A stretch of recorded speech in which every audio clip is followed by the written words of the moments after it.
Look around you. Society celebrates your golden years while quietly expecting your irrelevance. It's a bloody contradiction. These habits you've developed, they're pushing away the very people you need most. The isolation creeping into your life isn't inevitable. It's the consequence of behaviors nobody has the courage to name. You're losing connection precisely when you need it most. These 12 uncomfortable habits aren't just annoying quirks, they're relationship destroyers. And let me tell you something, recognizing them requires genuine courage. The alternative? Continued decline into social insignificance. The choice is yours, and it's a profound one. I was sitting across from this 70-year-old man at a family gathering, brilliant career, built a company from nothing, and there he was, trapped in a conversational prison of his own making. Everyone nodding politely, eyes darting for escape routes. Why? Because he'd become utterly convinced that his accumulated years guaranteed the supremacy of his opinions. It was painful to watch. Rigid opinions aren't wisdom, they're intellectual fossilization. The neurological reality is that your brain is physically creating fewer connections between ideas as you age. That's not just biology, it's a warning. When you stop allowing new information to challenge you, you're not preserving your worldview, you're announcing your irrelevance. Look at how children naturally adapt. They absorb new concepts without ego attachment. Somewhere along the way you forgot this fundamental ability. The worst part? Your inflexibility signals to others that engaging with you is futile. They stop bringing their real thoughts, their authentic selves. The relationship becomes a performance. Now consider the chronic complainer, the man who transforms every interaction into an inventory of grievances. The weather, politics, physical discomforts. Each complaint is a psychic vampire, draining energy from the room. This isn't just unpleasant, it's literally rewiring your neural pathways toward negativity. The more you practice complaint, the more your brain defaults to it. What's operating beneath this habit is fear. Fear that your suffering won't be acknowledged, that your experience doesn't matter. But the paradoxical truth is that constant negativity ensures precisely this outcome. People begin avoiding you not because they don't care, but because human psychology simply cannot sustain prolonged exposure to unrelenting negativity. Then there's the past dweller, the man who hijacks every conversation with back-in-my-day narratives. Reminiscence can connect generations, yes, but when every current topic becomes merely a trigger for your historical monologue, you're not sharing wisdom, you're refusing to participate in the present. The psychological mechanism at work is temporal displacement, using the past as a shield against current irrelevance. You retreat to stories where you were central, competent, necessary. But here's the brutal truth, dwelling exclusively in those memories accelerates your obsolescence in the present. These three habits, rigidity, complaint, and past dwelling, aren't just annoying quirks. They're active barriers to meaningful human connection at precisely the time in your life when such connection is most vital. Your conversational patterns either invite others closer or push them away. And that choice, because it is a choice, carries profound consequences for how you'll experience these critical years. I visited an old colleague last month, brilliant man, former university professor. His mind remained sharp as ever, but what struck me wasn't his intellect. It was the food stains on his sweater, the unkempt hair, the noticeable body odor. His physical presentation had become a barrier between his wisdom and anyone willing to receive it. This wasn't medical decline, it was surrender. Personal hygiene isn't mere vanity. It's a fundamental social contract. When you neglect basic self-care, you're not just letting yourself go. You're sending a powerful psychological signal that you've abdicated responsibility for your presence in the world. The uncomfortable truth? People make judgments in milliseconds. Before you speak a word of wisdom, your appearance has already spoken volumes about your self-regard. What's happening beneath this neglect is often a dangerous rationalization. At my age, why bother? This is precisely backward thinking. As your physical vitality naturally diminishes, your deliberate self-presentation becomes more crucial, not less. It's the difference between commanding respect and inviting pity. And let me tell you, pity is a poor substitute for genuine human connection. Then there's the man who hasn't updated his social calibration in decades, the one making comments to young women that might have passed in 1975. The one who doesn't recognize that physical boundaries and conversational topics have evolved. This isn't about political correctness, it's about emotional intelligence and situational awareness. The psychological mechanism at work here is temporal anchoring. You've frozen your social understanding at a particular point in your development. But social norms aren't static. They evolve, and your refusal to evolve with them doesn't make you principled. It makes you obsolete. Every inappropriate comment creates distance between you and the very people whose connection could enrich your life. Perhaps most uncomfortable is the public broadcasting of bodily functions and ailments. Detailed descriptions of medical procedures at dinner. Loud discussions of bowel habits in restaurants. Groaning theatrically when standing. Yes, aging bodies protest. Yes, pain deserves acknowledgement. But there's a profound difference between honest acknowledgement and surrendering your entire social identity to your ailments. What's operating beneath this habit is a subconscious bid for attention and care. But the strategy backfires spectacularly. Instead of drawing others closer in genuine concern, it pushes them away in discomfort. Your physical challenges deserve appropriate attention, medical attention. Your social relationships deserve something more substantial than a catalog of complaints. These three habits, neglecting self-care, age-inappropriate behavior, and oversharing physical ailments, aren't superficial concerns. They're fundamental to how you're perceived and received in the world. They determine whether your presence is welcomed or merely tolerated. And at this stage of life, that distinction matters more than ever. Your dignity isn't guaranteed by your years. It's earned through your conscious choices every single day. I watched a man at a holiday gathering, successful, accomplished grandfather of 5, systematically alienate his entire family in under an hour. His weapon? Unfiltered commentary. You've put on weight. That haircut doesn't suit you. Your career choice seems risky. With each remark, I watched the light dim in his recipient's eyes, not because his observations lacked accuracy, but because they lacked necessity and compassion. There's a particular delusion that affects many men as they age, the belief that accumulated years grant license to abandon social filters. I'm just being honest, they'll say, as if honesty alone justifies cruelty. This isn't wisdom, it's the abdication of emotional responsibility. The psychological truth is that these comments rarely aim to help.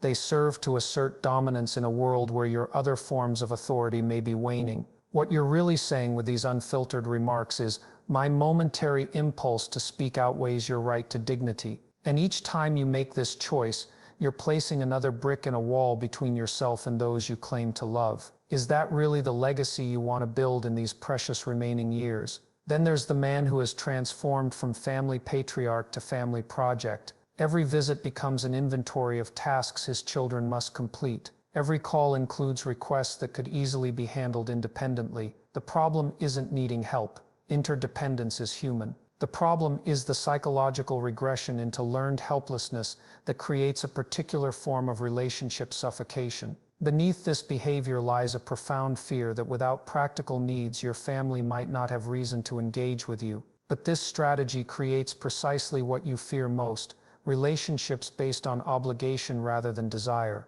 Your children begin to experience you as a burden rather than a blessing. Your calls trigger stress rather than joy.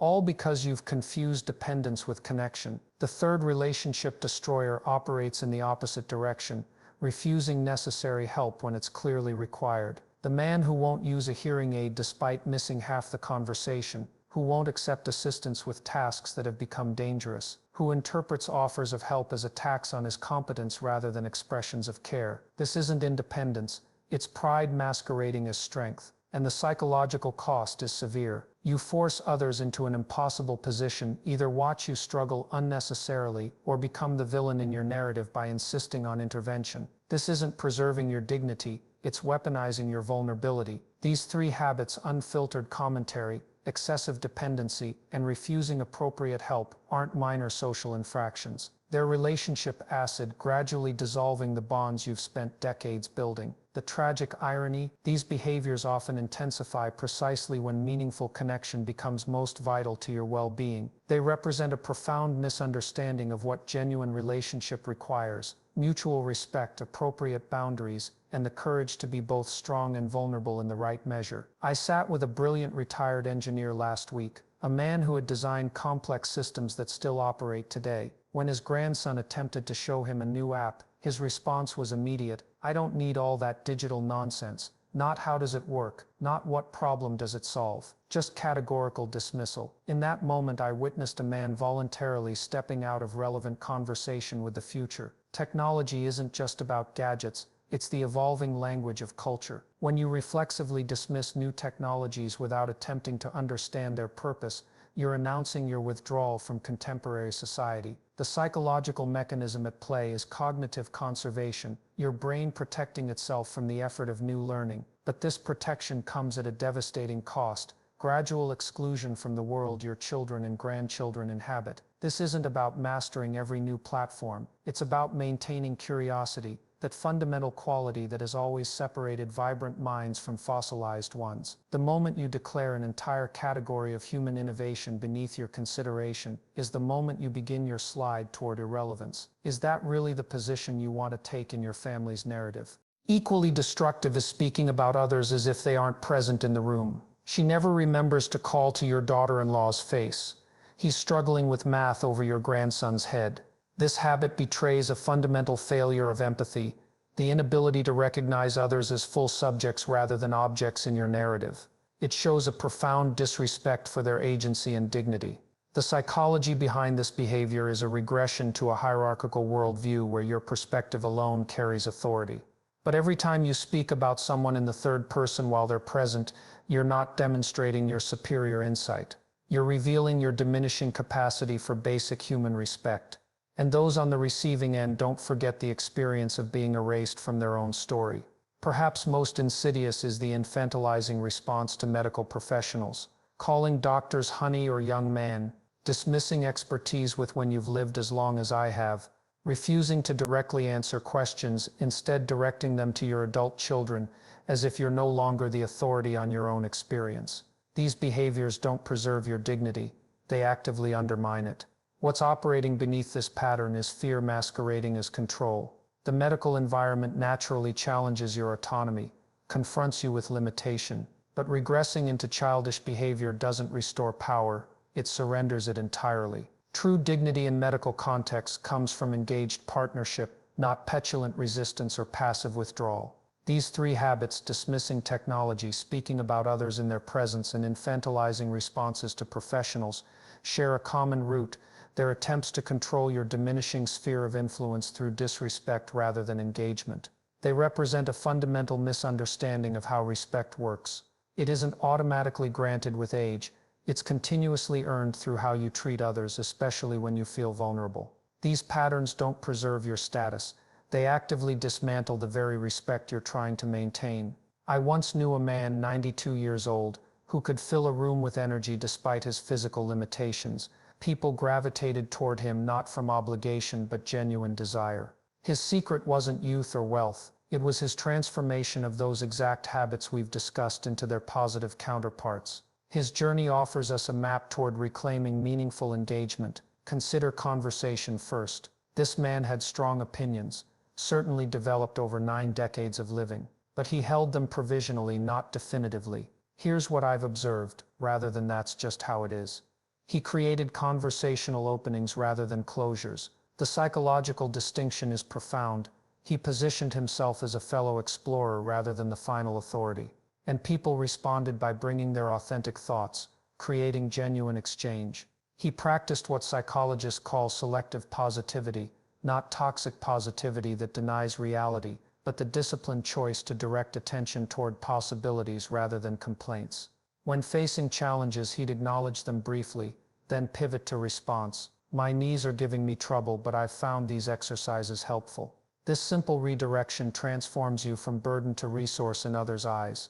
When sharing stories from his past, he used them as bridges, not barriers. That reminds me of something similar from the 1960s, followed by a question that returned the conversation to the present. This temporal connection rather than temporal displacement made his experience relevant rather than isolating. It demonstrated that wisdom isn't about having lived in the past, it's about connecting past insights to present circumstances. Regarding personal dignity, he understood that self-care isn't vanity, it's respect for both himself and others. He dressed thoughtfully, not to impress but to engage. He recognized that his physical presentation was the container for his wisdom. By maintaining it, he ensured his substance would be received rather than his appearance becoming a distraction. He developed what I call appropriate calibration, the capacity to recognize and adapt to evolving social norms without surrendering his core values. He didn't bemoan changing standards, he sought to understand them. This wasn't capitulation to youth culture. It was the recognition that societies evolve,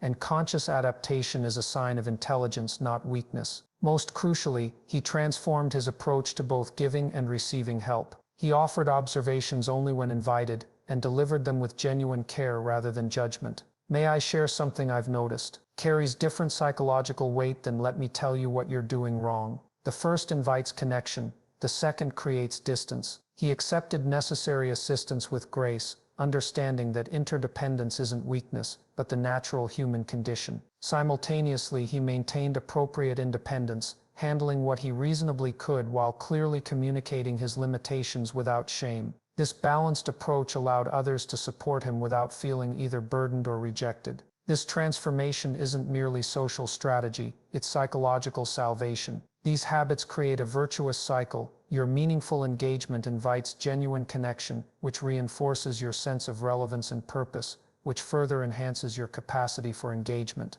The alternative is equally cyclical but devastating: isolation leading to bitterness, leading to behaviors that create further isolation. The path forward isn't complicated, but it requires something many find difficult: honest self-assessment and the courage to change patterns that may have calcified over decades. It demands recognizing that dignity in aging isn't an entitlement, it's an achievement, earned through conscious choices about how you'll engage with a world that continues to evolve with or without your participation. These habits aren't inevitable consequences of aging, they're unconscious strategies you've adopted to manage fear: fear of irrelevance, fear of dependency, fear of mortality itself. But these strategies are destroying the very connections that give life its meaning in these critical years. The choice before you isn't between comfort and challenge, it's between slow psychological death and continued vital engagement with existence itself. Every interaction is an opportunity to either strengthen or sever the threads that bind you to the human community.